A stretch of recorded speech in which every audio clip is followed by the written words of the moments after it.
anybody in your life that you know, could be a friend, could be a relative, might even be you, who's just constantly scanning the news, always looking for what the government's doing, what they're about to do. Maybe the sort of person who will tell you what they think is going to happen, predictions about what might or might not happen.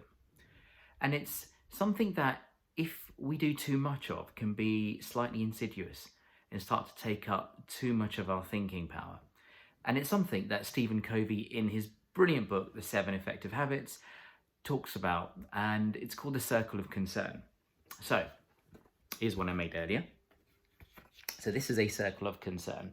Let's see what goes on in here. So you've got things that there's a curve. It could be rate of infection, rate of unemployment, possibly property prices. Who knows what's going to happen there? R numbers, education. There's a ton of things in this space that we can concern ourselves with.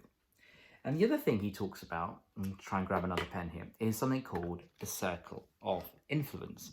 So if I draw another circle here and call that influence,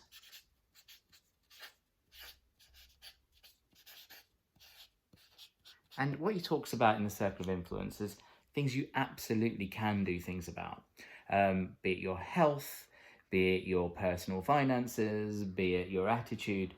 And there's a number of things here that you can. Now, if you're doing too much of the stuff in the circle of concern, he argues that that circle gets bigger and this one starts to contract, starts to shrink.